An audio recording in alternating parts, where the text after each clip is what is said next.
This is not the end, but the beginning.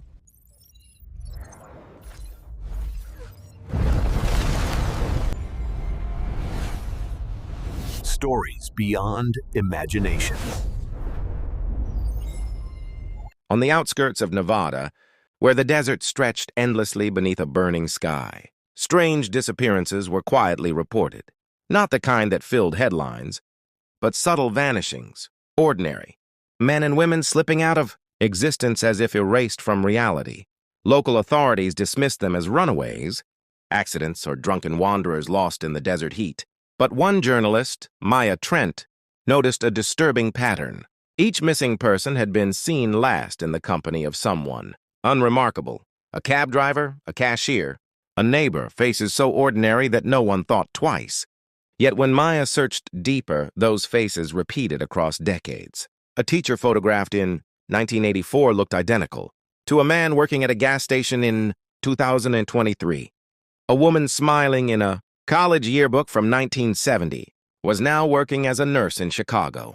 They hadn't aged a single day. Maya's instincts screamed cover-up, but something far stranger lurked beneath. She began stitching together evidence, forming a story too dangerous to publish.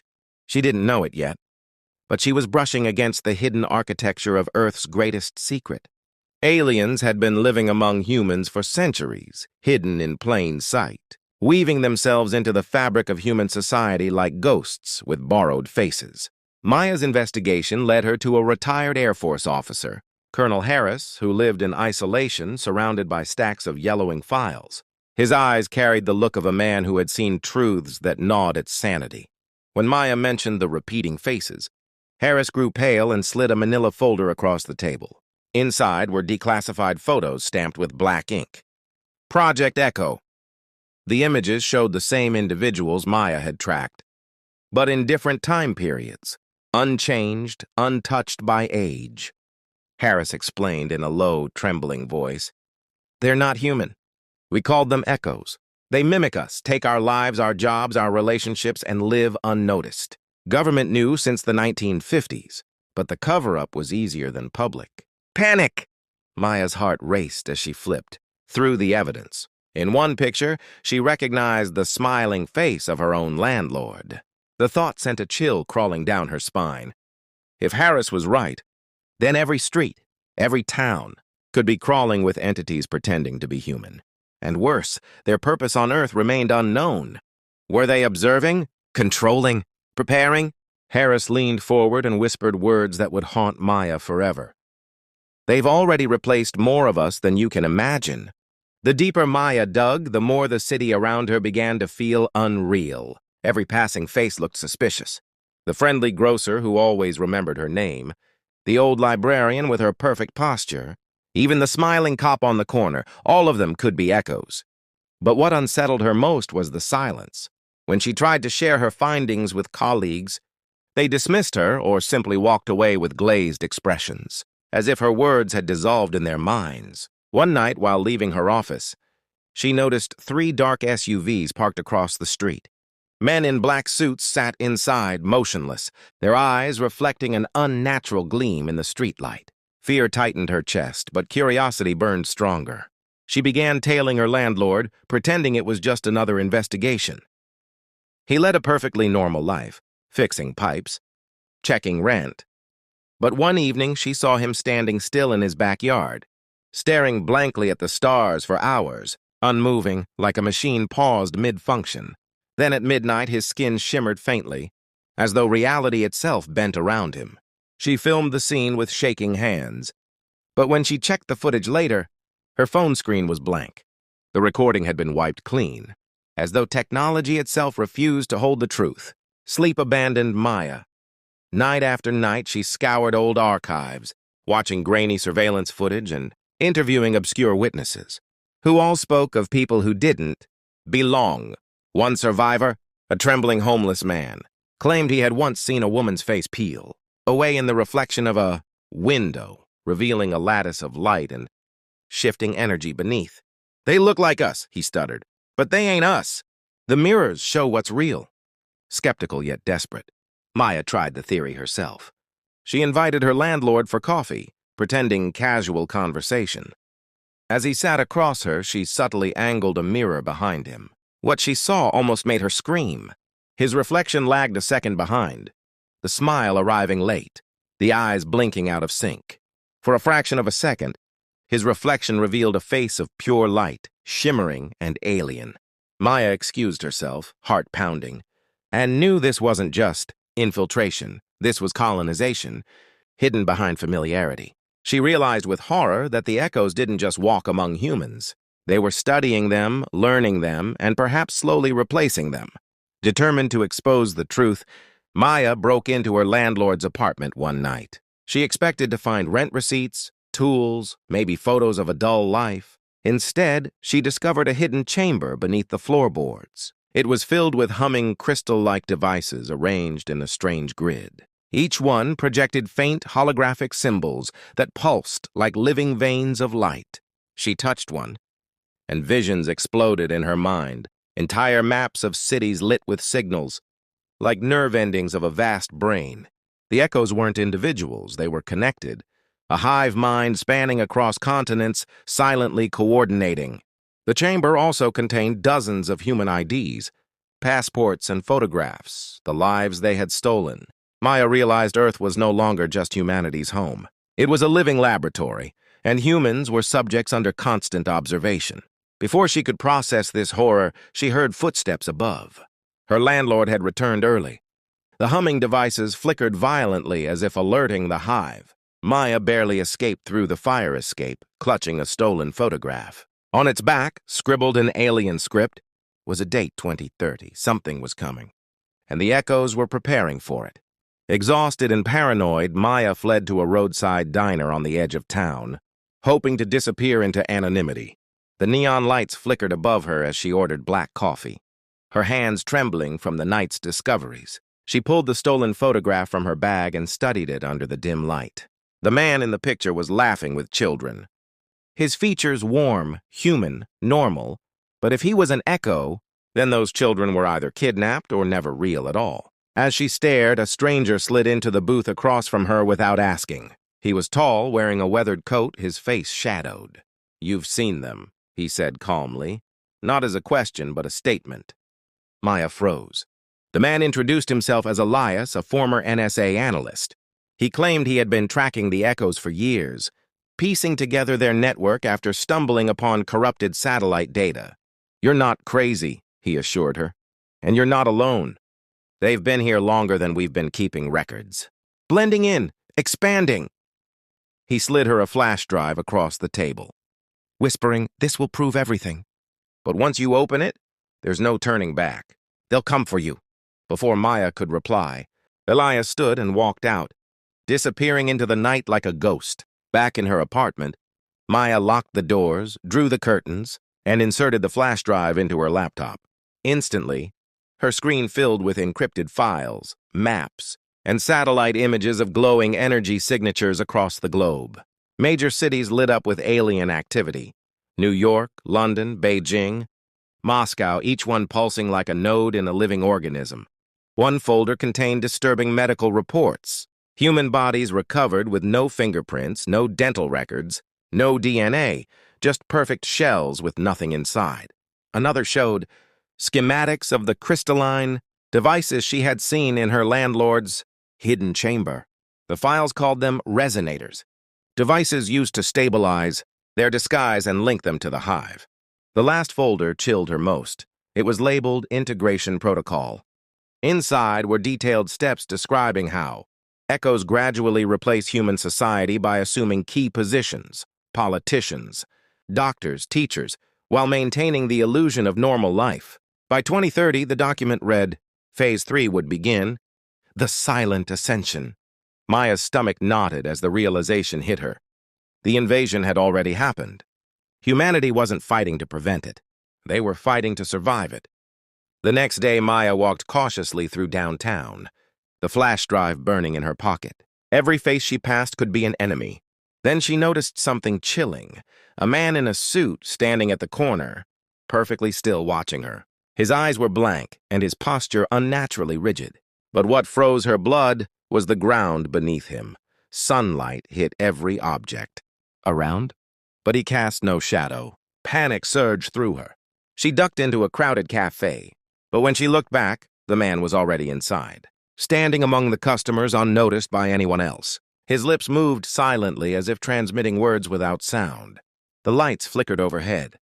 Maya bolted through the back door, heart hammering. She realized now that the echoes had detected her intrusion.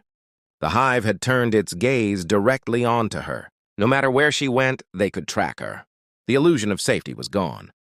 That night, Elias contacted her again through a scrambled phone call. His voice was urgent.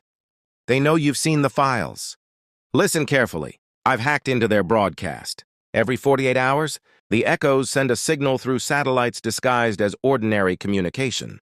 It's how they keep their hive linked, how they erase digital evidence, how they stay hidden. If we can hijack that broadcast, we can expose them. But it won't be easy. Their system is alive, adaptive. It fights back." Maya's hands shook as she clutched the phone. "Why me?" she asked. Elias paused. "Because you're already inside their sight. You've touched their resonators. That means the hive knows you, but it also means you can slip into their system if we use you as the key." Before Maya could argue, the line went dead. A low hum filled her apartment and the lights dimmed. She felt a pressure in her skull, like a hand squeezing her thoughts. The echoes were listening. Elias arranged to meet Maya beneath the city, in abandoned subway tunnels where the hive's surveillance signals were weaker. The air was damp and heavy, graffiti covering the cracked walls. Maya followed the dim beam of Elias's flashlight until they reached a sealed metal door. Inside was a hidden chamber filled with makeshift computers, wires and screens glowing with encrypted data. It was a resistance cell. A handful of people, scientists, hackers, former intelligence officers, looked up as she entered. "Welcome to the last line of defense," Elias said grimly. They showed Maya blueprints of the resonators, explaining how the devices didn't just disguise the echoes, they were rewriting human perception itself, bending the brain's ability to recognize anomalies. "That's why people don't question them," Elias said. "Our reality is being edited in real time." Maya's skin prickled with dread.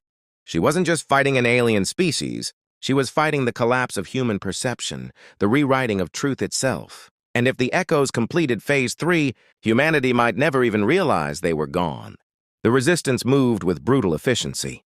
For 3 days, they rehearsed as if preparing for a war that most of the world would never notice, until it was too late. Elias and a pale-faced systems architect named Rena explained the plan in blunt, hushed terms. Hijack the echo's next synchronization broadcast.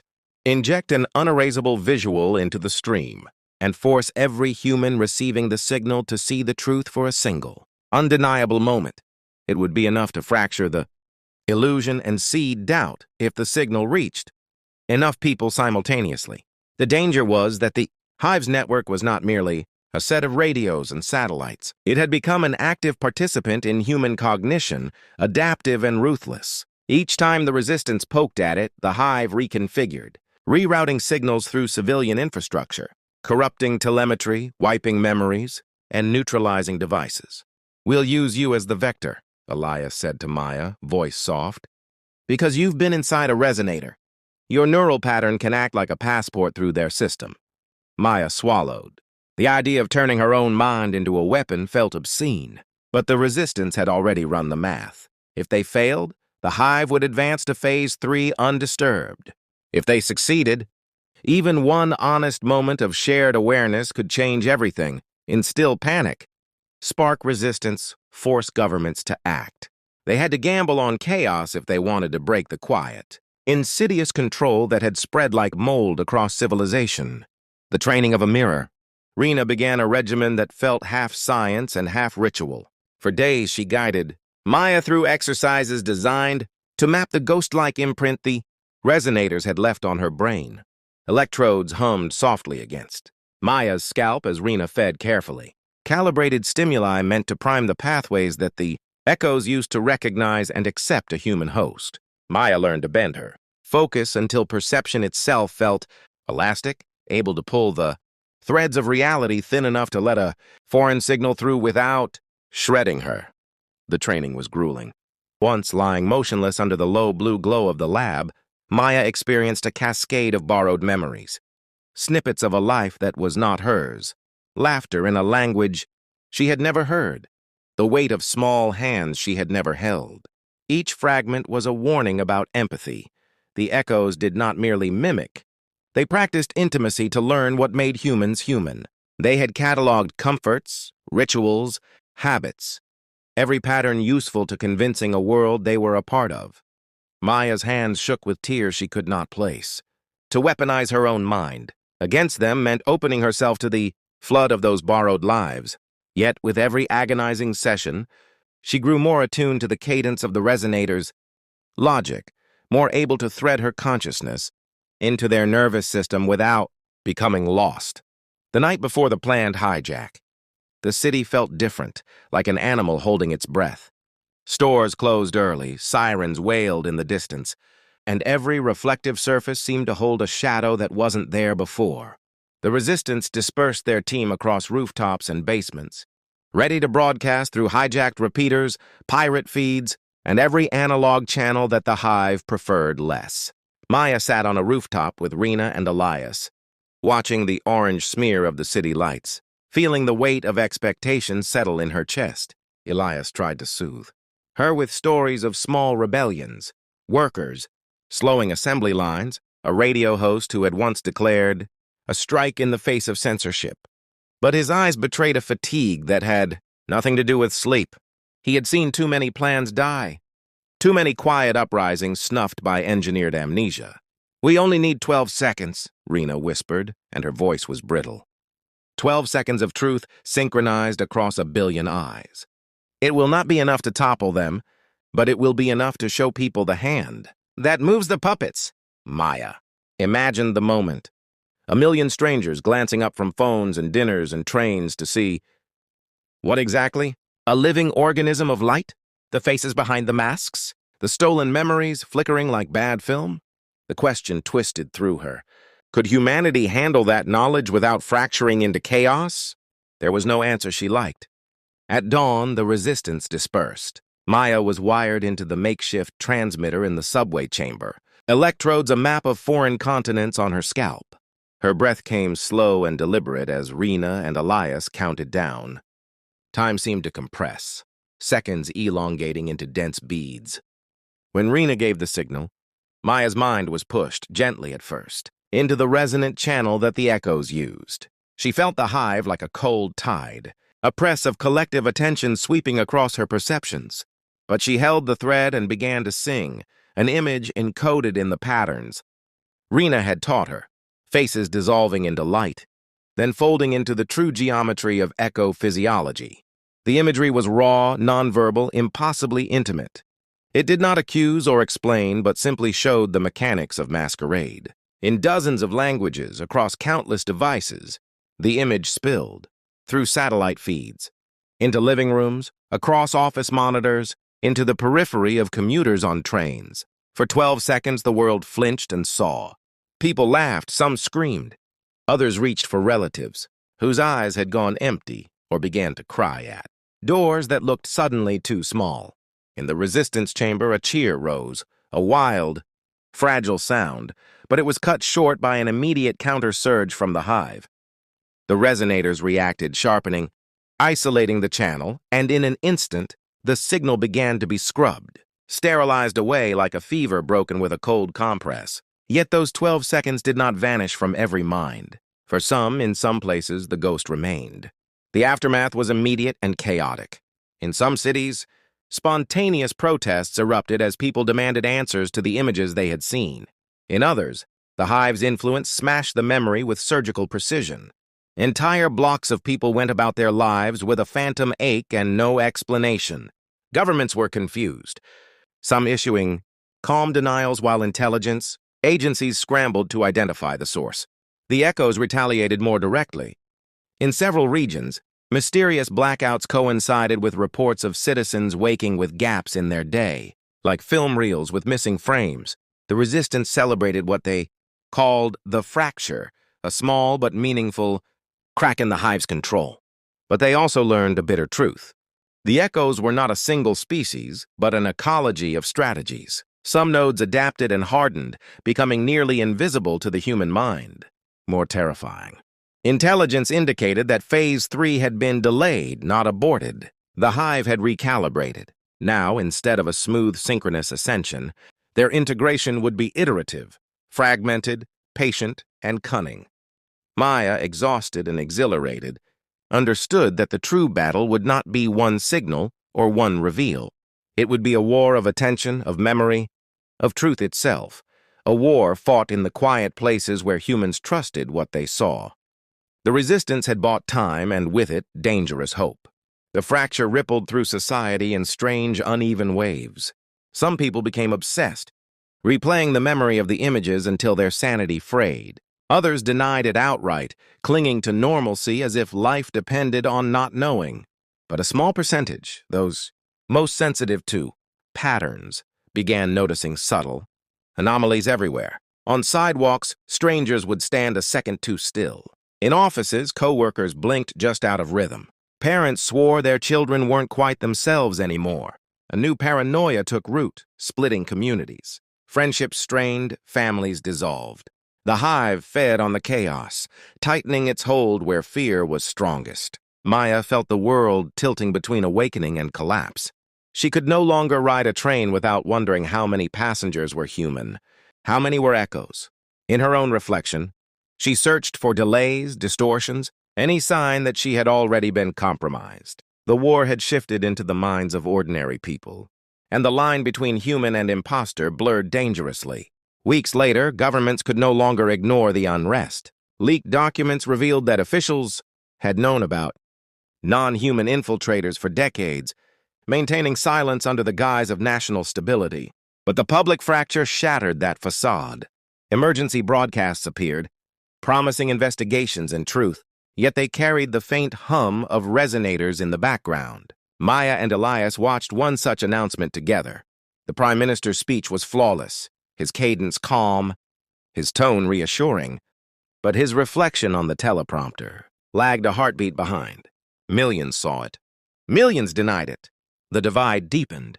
Secret arrests began as governments hunted resistance cells, accusing them of spreading psychological terrorism. But Maya knew who had written the script. The echoes were already within the command chain, steering human institutions against themselves. Phase 3 wasn't a future threat. It had already begun in plain sight. Rena developed a grim theory. She believed the echoes were not conquerors in the traditional sense. Instead, they were farmers. Humanity wasn't a rival species. It was a crop, a renewable field of perception and memory. They don't need our cities, she explained, voice shaking. They need our attention. Our belief in the illusion sustains their architecture. If too many wake up, the field collapses. Maya reeled at the thought that her own mind had become a resource, harvested like wheat. It explained why the Hive didn't slaughter humans outright. Panic was inefficient. Controlled compliance, ignorance was the true harvest. The Resonators weren't weapons, they were plows, tilling human consciousness into something pliable, edible. The realization made her skin crawl. Every conversation, every advertisement, every screen could be a channel for cultivation. Humanity wasn't losing a war. They had already been domesticated. Yet in the darkest moments, seeds of rebellion sprouted. Across continents, small groups began experimenting with mirrors, reflections, and analog signals. They shared stories on handwritten pamphlets, painted cryptic symbols on walls, left warnings carved into subway benches. Watch the reflection, one message read. The eyes reveal. Though many of these efforts were stamped out swiftly, the Hive could not erase them all. Fragments of doubt spread like spores. Maya found herself becoming a symbol. Her face recognized by strangers who whispered, "I saw what you saw." For the first time, she realized she was not merely an investigator but a catalyst. The fracture had given humanity a weapon more dangerous than any broadcast: suspicion. Once people began questioning the familiar, the illusion weakened. But suspicion was a blade with two edges. It could unite, or it could tear humanity apart faster than the echoes ever could. The echoes responded with elegance. They began manufacturing staged revelations, fake exposures where ordinary Humans were accused of being imposters. In some cases, terrified mobs lynched innocents, their reflections seemingly distorted only because of manipulated lighting or altered video feeds. Each false revelation discredited the truth, sowing confusion until no one trusted their own perception. "They're turning doubt into a weapon," Elias muttered bitterly, watching footage of a family torn apart by suspicion. Maya understood the cruelty. Once reality itself fractured, no resistance could unite. The Hive didn't need to win by force.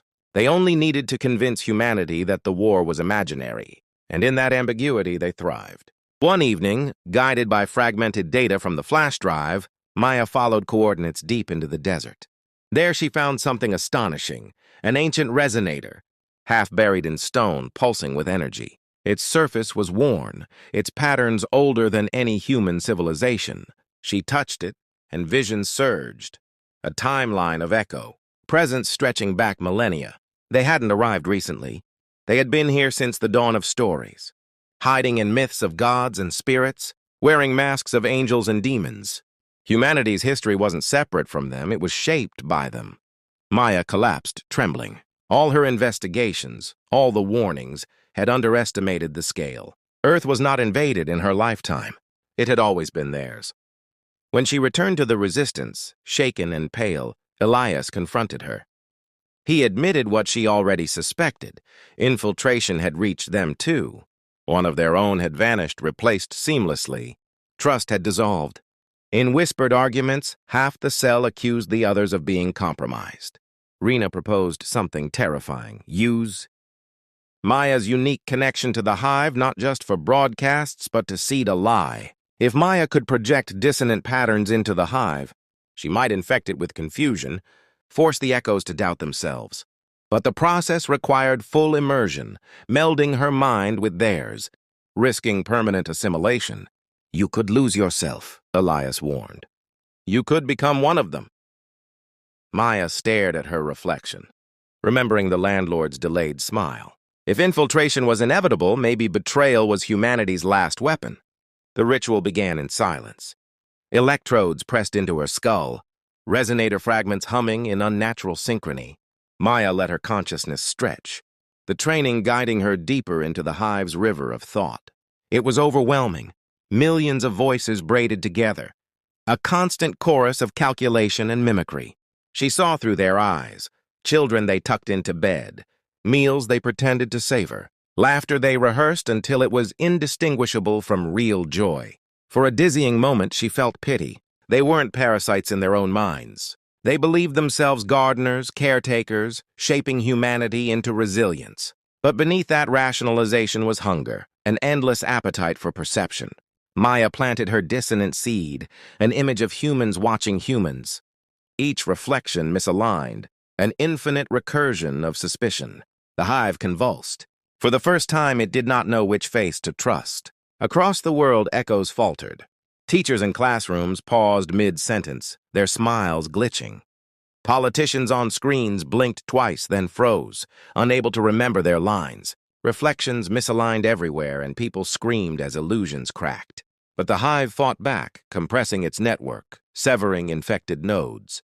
Maya's mind was caught in the storm, tethered to both humanity and alien consciousness. She saw the world as they did, not as nations or individuals, but as a sea of awareness. And she realized something horrifying. By seeding doubt into them, she had also seeded it into herself. She could no longer tell where her thoughts ended and theirs began. As the Hive shuddered, she felt her own identity fray. Elias shouted her name, but it echoed strangely, as if the Hive itself was calling too. When Maya awoke, the chamber was silent. Rena and Elias were gone, their fates uncertain. The resonators lay cracked, humming faintly like dying stars. Outside, the world had changed. People whispered openly of imposters. Governments fractured, some embracing the truth, others collapsing under paranoia. The echoes had retreated, or blended deeper, no one knew. Humanity stood at a precipice, liberated from ignorance, yet drowning in mistrust. Maya wandered through the city, her reflection following half a second late in every window she passed. She was no longer fully human, nor fully echo. She had become something else, an interstice, a living fracture. Perhaps that was the only future Earth could have now. Neither conquest nor resistance, but coexistence through suspicion. In the distance, a child pointed at her delayed reflection and whispered, "She's one of them." Maya smiled sadly. The war wasn't over. It had only entered its next phase.